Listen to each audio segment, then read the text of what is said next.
Supreme court में जारी अहम समातों से मुतल्लिक आपको अपडेट करेंगे। सबसे पहले जिक्र करते हैं सुप्रीम कोर्ट में आर्टिकल 62(1)(f) के तहत सियासतदानों की ताहयात नाअहली से मुतल्लिक केस का, जिसकी समाअत हुई।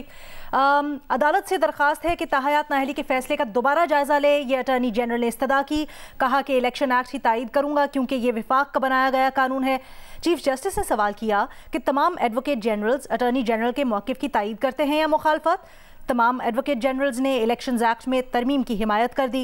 चीफ जस्टिस ने रिमार्क्स दिए, आर्टिकल 62 में नाअहली की मुद्दत दर्ज नहीं बल्कि ये अदालत ने दी। तफसील जानते हैं नुमाइंदा जियो न्यूज़ मरियम नवाज से। मरियम नवाज, कहिएगा चीफ जस्टिस ने क्या रिमार्क्स दिए? जी, आज अहम केस था जो कि आर्टिकल 62(1)(f) में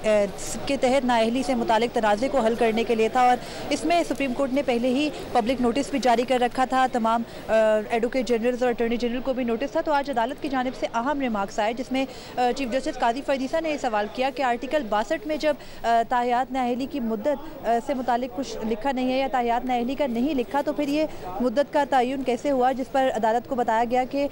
सुप्रीम कोर्ट ने अपने फैसले में यानी समीउल्लाह बलोच की जो जजमेंट है उसमें ये लिखा कि जो आर्टिकल 62(1)(f) के तहत नाअहली है वो ताहयात होगी, और जब तक अदालती फैसला इनफील्ड रहेगा तब तक नाअहली भी मौजूद रहेगी। तो इस पर जजेस की जानिब से मुख्तलिफ रिमार्क्स और सवालात किए गए। चीफ जस्टिस काजी फरीसा ने यह सवाल किया कि अगर आर्टिकल 62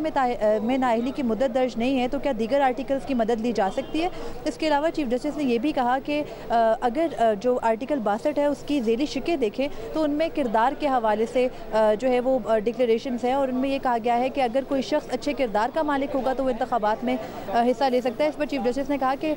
जो किरदार है उसका तयन कैसे किया जा सकता है। उन्होंने कहा कि आर्टिकल 62 की ज़ेली शिक में तो ये भी है कि अगर कोई इस्लामी अहकामात पर के खिलाफ वर्जी करता है तो वो भी इंतखाबात के लिए अहल नहीं होता। चीफ जस्टिस ने कहा कि कोई भी शख्स क्या हल्फिया ये कह सकता है कि उसने कभी कोई गुनाह नहीं किया, तो इस तरह के पहले हुआ। और उसके बाद फिर चीफ जस्टिस ने जहांगीर तरीन के वकील मखदूम अली खान को रोस्टम पर बुलाया और उनसे ये पूछा कि आप ये बताएं कि जो आर्टिकल 62 था वो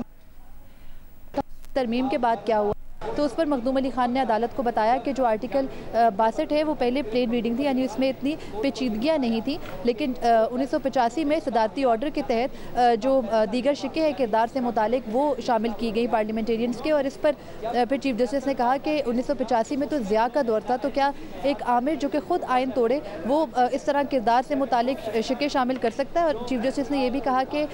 जो ये शिके तमाम शामिल की गई हैं इनसे सिर्फ इनको साबित करना किसी भी सूरत जो है वो मुमकिन नहीं है। और फिर उन्होंने ये भी कहा कि क्या अदालत इन शिकों के ऊपर कोई ठोस बुनियाद पर यह साबित कर सकती है कि कौन सा शख्स अच्छे किरदार की वजह से इंतखाबात के लिए अहल है या नहीं। चीफ जस्टिस ने यह भी कहा है कि जो सादिक और अमीन के अल्फाज हैं ये सिर्फ आखिरी नबी हज़रत मोहम्मद सल्लल्लाहु अलैहि वसल्लम के लिए इस्तेमाल हो सकते हैं, और कोई भी शख्स और मुसलमान इन जो अल्फाज हैं इनके इस्तेमाल को नहीं कर सकता। इसके अलावा जस्टिस मंसूर अली शाह ने भी अहम सवालात उठाए, और उन्होंने ये कहा कि जब मुल्क के साथ गद्दारी करने या जो दीगर मुल्क की सालमियत को ख़तरा पहुँचाने वाले की नाअहली 2 और 5 साल है, तो फिर जो अगर सुप्रीम कोर्ट की डिक्लेरेशन से ताहयात नाअहली कैसे दे दी गई। अदालत ने इस तमाम तर सवालात की रोशनी में वकला को ये हिदायत की है कि वो तैयारी करें अपने अपने जवाबात पर, और फिर परसों इस केस की दोबारा यानी 4 जनवरी को समाअत होगी। और अदालत ने यह भी इंदिया दिया है कि जो 4 जनवरी को समाअत होगी उसमें केस की जो हेयरिंग है उसको मुकम्मल कर लेंगे और मुमकिन तौर पर फैसला किया जाएगा। चीफ जस्टिस काजी फरीसा ने समाअत के आखिर में यह भी वाज़ेह किया कि ये जो मीडिया और सोशल मीडिया पर बातें हो रही हैं कि किसी खास जमात को फ़ायदा पहुँचाने के लिए केस लगाया गया है, तो बेहतर होगा कि इस केस को इस तरीके से और इस एंगल से ना देखा जाए कि किसी एक सियासी जमात को फ़ायदा पहुँचाने के लिए, बल्कि ये ये सियासी से ज़्यादा एक आइनी मसला है जो बार बार रूनुमा होता है, और अदालत चाहती है कि एक ही दफ़ा इसको। अच्छा, ये भी मरियम थोड़ा सा हमें बताइएगा, वो बड़ा दिलचस्प लम्हा था जिस वक्त ताहयात मुद्दत की नाअहली के ऊपर जजेस ये पूछ रहे थे कि क्या कोई इसके मुखालिफ है, क्या कोई इस हक में है कि ताहयात नाअहली हो। वो सारा मामला किस तरह से बना, उस कोर्ट रूम में क्या माहौल था, और उसके बाद जो 3 लोग सामने आए, ज़रा उससे मुतालिक हमें आगाह करें।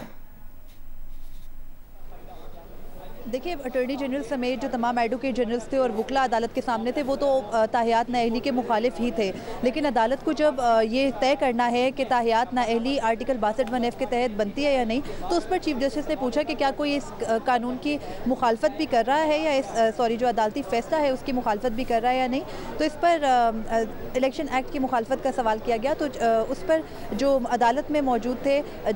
जिनके केस के अंदर ये फैसला आया था, समीउल्लाह बलोच के केस में ये फैसला आया था कि आर्टिकल 62(1)(f) के तहत ताहियात नाअहली होगी, तो उनके भाई अदालत में मौजूद थे, सनाउल्लाह बलोच, और उन्होंने ये कहा कि वो ताहियात नाअहली के हक़ में तो नहीं है, लेकिन जब तक सुप्रीम कोर्ट का समीउल्लाह बलोच केस का फैसला मौजूद है तब तक नाअहली जो होगी उसकी मुद्दत 62(1)(f) के तहत ताहियात ही होगी। उसके अलावा चीफ जस्टिस ने यह भी कहा कि अगर शोएब शाहीन अदालत में मौजूद हैं तो उनको बुला लें। मुमकिन तौर पर वो इलेक्शन एक्ट की मुखालफत करेंगे और ये कहेंगे कि जो 62(1)(f) के तहत नाअहली है वो ताहियात बनती है, लेकिन शोएब शाहीन अदालत में मौजूद नहीं थे। उसके अलावा जो दीगर वकला थे, किसी ने भी ऑन रिकॉर्ड जो है वो मुखालफत नहीं की इसकी, लेकिन सिर्फ जो सनाउल्लाह बलोच है उनको मौका दिया गया है कि अगर आप उस अदालती फैसले को जो समीउल्लाह बलोच केस में दिया गया है उसका दिफा करना चाहते हैं तो कोई वकील कर ले, वरना अपना मौक़िफ़ खुद आके सनाउल्लाह बलोच अदालत के सामने पेश कर दें। मरियम नवाज हमें तफसीलन आगाह कर रही थी, बहुत बहुत शुक्रिया आपका। और सुप्रीम कोर्ट ने दोनों केसेस में यानी आर्टिकल 62(1)(f) के तहत सियासतदानों की ताहियात नाअहली से मुतालिक जो केस है और लापता अफराद के केस से मुतालिक यही रिमार्क्स दिए हैं कि कोशिश होगी कि जल्द अज जल्द इन दोनों केसेस को वाइंड अप किया जाए। और न सिर्फ ये कि जल्द अज जल्द इसको वाइंड अप किया जाए, बल्कि एक दफ़ा ये हतमी फैसला हो जाना चाहिए सुप्रीम कोर्ट ऑफ पाकिस्तान से कि इसमें क्या राय प्रिवेल हो।